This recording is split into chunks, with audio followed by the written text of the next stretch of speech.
একদিকে আপনাদের জানাচ্ছিলাম মেদিনীপুর মেডিকেল, সেখানে এই মুহূর্তে বৈঠক শুরু হয়েছে, স্বাস্থ্য দপ্তরের টিম পৌঁছে গেছে।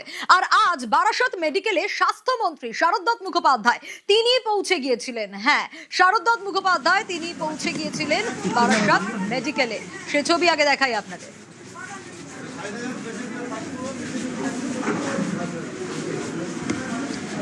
একাধিক ওয়ার্ড ঘুরে দেখলেন শারদ মুখোপাধ্যায়। কখন এলেন, কিভাবে পরিদর্শন করলেন জানি জিয়াউলের কাছ থেকে। জিয়াউল, দেখো, একেবারে বারাসত মেডিকেল কলেজ হাসপাতালে একেবারে স্বাস্থ্যমন্ত্রী হঠাৎ আর কি সারপ্রাইজ ভিজিট, এবং সেখান থেকে এসেই কিন্তু একেবারে প্রথমে এমার্জেন্সি সেখানে ঢোকেন এবং তারপরে একের পর এক ওয়ার্ড কিন্তু তিনি এই মুহূর্তে পরিদর্শন করছেন। এবং এই যে হাসপাতালের যে পরিষেবা সেটা কিন্তু তিনি মোটেই খুশি না। তার কারণ সেখানে কুকুর বিড়াল যেমন ঘোরাঘুরি করছে এবং নোংরা রয়েছে হাসপাতাল চত্বরে, ফলে সেটা নিয়েও কিন্তু বারংবার তিনি প্রশ্ন তুলছেন কেন এই ধরনের নোংরা থাকবে। এবং একাধিক যারা পেশেন্ট রয়েছেন হাসপাতাল তাদের সঙ্গে কথা বলছেন কোনো পরিষেবার সমস্যা হচ্ছে কিনা। এবং তিনি পুরোপুরি একেবারে যে একাধিক ওয়ার্ড রয়েছে সেই ওয়ার্ডগুলো যেমন ঘুরে দেখছেন এবং ছাদের একাধিক অংশ দেখা যাচ্ছে সেখানে প্লাস্টার খসে রয়েছে। কেন প্লাস্টার খসে রয়েছে, যে কোনো সময় তো বড় দুর্ঘটনা ঘটতে পারে, তা নিয়েও কিন্তু একেবারে বিভিন্ন ওয়ার্ডে দেখছেন। এবং এই মুহূর্তে তিনি অর্থাৎ যে ওয়ার্ড অর্থাৎ যেখানে ফিমেল মেল ওয়ার্ড রয়েছে সেখান থেকে উপরে অর্থাৎ যে সিঁড়ি রয়েছে সেই সিঁড়িতেই কিন্তু দাঁড়িয়ে রয়েছে। তার কারণ তিনি ছাদের উপরে দেখবেন যে কি অবস্থায় রয়েছে। ছাদের যেহেতু একাধিক অংশ সেখানে প্লাস্টার খসে পড়ছে, বেশ কিছু জায়গা থেকে জল পড়ছে, ফলে তিনি সিঁড়িতে উঠে দেখবেন। কিন্তু দীর্ঘক্ষণ প্রায় 5 থেকে 10 মিনিট হয়ে গেল, এখনো পর্যন্ত সেই সিঁড়ির অর্থাৎ উপরে ওঠা সেই সিঁড়ির কিন্তু এখনো পর্যন্ত চাবি খুঁজে পাওয়া যাচ্ছে না। ফলে তিনি কিন্তু সেই সিঁড়িতেই কিন্তু দাঁড়িয়ে রয়েছেন। তার কারণ সিঁড়িতে চাবি পেলে তারপরে তিনি ছাদে উঠে দেখবেন ছাদ কি অবস্থায় রয়েছে। একটু জানতে চাইবো যে এখন তুমি যে কথা বলছিলে যে এখন সেই চাবি পাওয়া যাচ্ছে না এবং সে কারণে স্বাস্থ্যমন্ত্রী এখন অপেক্ষা করছেন। একদম, দেখো, প্রায় না হলেও প্রায় 10 থেকে 15 মিনিট অতিক্রান্ত এখনো পর্যন্ত যে ছাদের অর্থাৎ একদিকে মেল একদিকে ফিমেল ওয়ার্ড, সেই ওয়ার্ডের উপর পাশেই সিঁড়ি রয়েছে, সেই সিঁড়ি দিয়ে কিন্তু একেবারে উপরে ওঠা তিনি শটান উপরে উঠে যাচ্ছিলেন।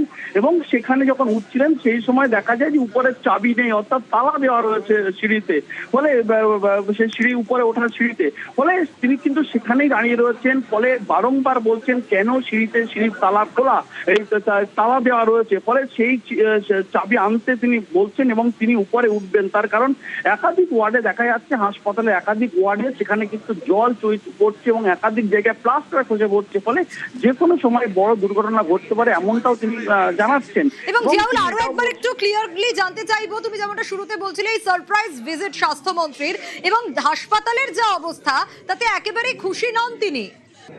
একদম, দেখো, তিনি খুশি নন। তার কারণ যেভাবে এর আগের সরকার যে কোনো পরিকাঠামোয় কোনো উন্নয়ন বা কাজ করেননি এবং রোগী পরিষেবায় যে কাজ তিনি করেননি, এর আগের সরকার করেননি, সেটা কিন্তু বারংবার তিনি তার কথাতেই স্পষ্ট। এবং তিনি যেমন একদিকে ওয়ার্ডের যারা দায়িত্বে রয়েছেন তাদের সঙ্গে কথা বলছেন, রোগীদের সঙ্গে কথা বলছেন এবং হাসপাতালে যারা রোগীর আত্মীয় রয়েছেন তাদের সঙ্গেও দফায় দফায় কথা বলছেন। এবং সব থেকে বড় জিনিস, তিনি যেভাবে হাসপাতাল চত্বরে কুকুর বিড়াল ঘুরে ফিরে বেড়াচ্ছে, এটা কেন ঘুরবে অর্থাৎ তা নিয়েও কিন্তু তিনি ক্ষোভ প্রকাশ করেন। এবং ছড়িয়ে ছিটিয়ে রয়েছে সেখানে জঞ্জাল রয়েছে, হাসপাতাল কেন এত অপরিষ্কার থাকবে, পরিষ্কার থাকার কথা, সেটাও কিন্তু তিনি বারংবার কথা বলছেন রোগীর আত্মীয়দের সঙ্গে এবং ডাক্তারবাবুর যারা দায়িত্বে রয়েছেন হাসপাতালে তাদের সঙ্গেও বারংবার বলছেন যে কেন এই পরিষেবা রয়েছে, এত খারাপ পরিষেবা কেন। ফলে তিনি এইভাবেই কিন্তু একের পর এক হাসপাতালে বেশ একেবারে খুশি নন তিনি। বেশ,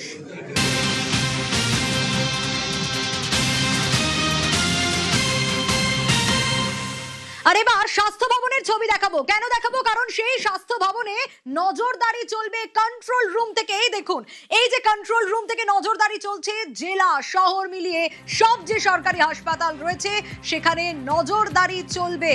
কলকাতা সহ জেলায় হাসপাতালে পরিষেবায় নজর, হাসপাতালে দালাল চক্র বন্ধ করতেই এই কন্ট্রোল রুম। স্বাস্থ্য ভবনের কন্ট্রোল রুম থেকে নজরদারি চলবে 24 ঘন্টা। স্বাস্থ্য ভবনের কন্ট্রোল রুম আজ ঘুরে দেখেন মুখ্যমন্ত্রী শুভেন্দু অধিকারী, কন্ট্রোল রুম ঘুরে দেখেন স্বাস্থ্যমন্ত্রী শারদ মুখোপাধ্যায়।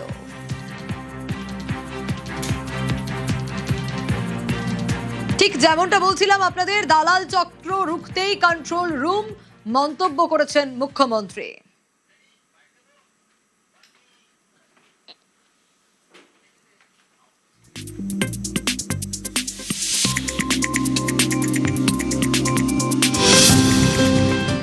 এই কন্ট্রোল রুমটাকে লাইভ মনিটর এই জন্য করা হয়েছে যাতে কোনো দালাল, যাকে আজকে সকালে ওখানে দেখা গেছে, এটা একটা বড় উদ্দেশ্য কিন্তু ব্রোকারদের হাঁটানো। রুগী কখনো দুদিন পর পর যাবে না ব্লাড টেস্ট করতে। ইনিশিয়ালি এটা স্টার্ট হয়েছে, মানে মর্নিং শোজ দ্য ডে। আমি বলবো যে সুপ্রভাত, ভালো হবে। এই কন্ট্রোল রুম থেকে লাইভ মনিটরিং হবে। মূলত দালাল চক্রকে রুখতে হবে, যাতে কোনো রকম কোনো দুর্নীতি না হয়, কোনো অনৈতিক কাজ না হয়, যাতে পরিষেবা পান সাধারণ মানুষ সুষ্ঠুভাবে, সে ব্যবস্থাই করা হচ্ছে। এবং সে কারণেই স্বাস্থ্য ভবনের ঠিক এই ছবিটা দেখা গেছে। কন্ট্রোল রুম, যে কন্ট্রোল রুম থেকে 24 ঘন্টা নজরদারি চলবে জেলার সব সরকারি, শহরের সরকারি হাসপাতালগুলোতে। কন্ট্রোল রুম থেকে 24 ঘন্টা 24 আওয়ার্স ঠিক এভাবেই নজরদারি চলবে। পরিষেবার দিকে নজর রাখা হবে, কোনো দালাল চক্র যাতে মাথা চাড়া দিতে না পারে সে ব্যবস্থা করা হবে। এবং মুখ্যমন্ত্রীর কথাতে তা স্পষ্ট, তিনি বলছেন মর্নিং শোজ দ্য ডে, অর্থাৎ এখনো অনেক বাকি। আর 3 সপ্তাহ আগে কন্ট্রোল রুমের কথা ঘোষণা করা হয়েছিল, 3 সপ্তাহেই চালু, মন্তব্য করেছেন স্বাস্থ্যমন্ত্রী শারদ মুখোপাধ্যায়। 3 সপ্তাহ আগে বলা হয়েছিল কন্ট্রোল রুমের কথা। 3 সপ্তাহের মাথায় কন্ট্রোল রুম তৈরি হয়েছে। শহর এবং শহরতলি সবকটি হাসপাতাল, জেলা স্তরে 3টি হাসপাতাল এখানে এখন অবধি অন্তর্ভুক্ত হয়েছে। পরবর্তীকালে মুখ্যমন্ত্রীর আদেশ অনুযায়ী আমরা প্রত্যেকটা জেলার মহকুমা লেভেল অবধি যাচ্ছি। রুরাল হসপিটাল, মহকুমা, জেলা হাসপাতাল, মেডিকেল কলেজ, এগুলো সবই এর মধ্যে অন্তর্ভুক্ত করা হবে। যেগুলো প্রাইভেট হাসপাতাল আছে সেগুলোও ধীরে ধীরে অ্যাড করি। 24 ঘন্টা 7 দিন, রাত্রিরেও চলছে। মাননীয় মুখ্যমন্ত্রী শুভেন্দু অধিকারী কড়া মানুষ, দায়িত্বভার দিয়েছেন। 30 তারিখ সময়সীমা বেঁধে দিয়েছেন, চেষ্টা করব। রাজ্যের সমস্ত হাসপাতাল একদম নজরবন্দি। সরকারি হাসপাতাল, সরকারি মেডিকেল কলেজগুলো প্রাথমিকভাবে কলকাতার 5টি সরকারি মেডিকেল কলেজ, এসএসকেএম, এনআরএস, আরজি কর, কলকাতা মেডিকেল কলেজ এবং পাকসাকাস চিত্তরঞ্জন ন্যাশনাল মেডিকেল কলেজ একদম হাতের মুঠোয়।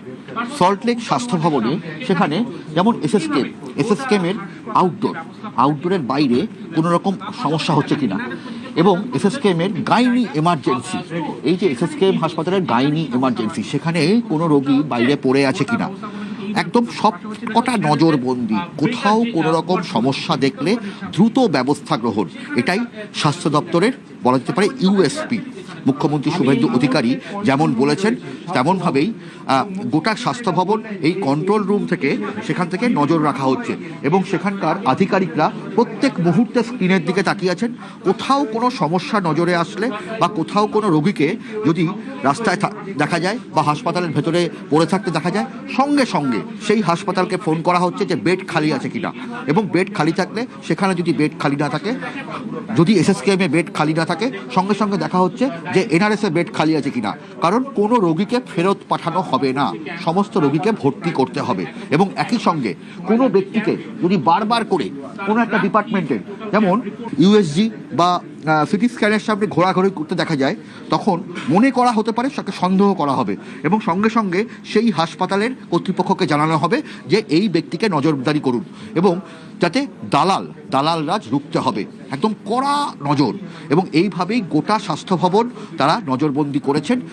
আপাতত কলকাতার 5টি সরকারি মেডিকেল কলেজ, ধাপে ধাপে রাজ্যের সমস্ত সরকারি মেডিকেল কলেজ এবং তারপরে জেলা হাসপাতাল থেকে আরও তলায় সব কিছু নজরবন্দি করা হবে, যাতে পরিষেবা ভালো হয়, পরিষ্কার পরিচ্ছন্নতা রাখা হয় এবং দালাল মুক্ত হয়, যাতে রোগীরা, অসংখ্য গরিব রোগীরা, তারা যাতে কোনোভাবেই যাতে চিকিৎসা থেকে বঞ্চিত না হয়, সেটাই লক্ষ্য একমাত্র স্বাস্থ্য দপ্তরের। ক্যামেরায় গোপাল ওঝার সঙ্গে অভিজিৎ চন্দ্র, নিউজ 18 বাংলা, বিধাননগর।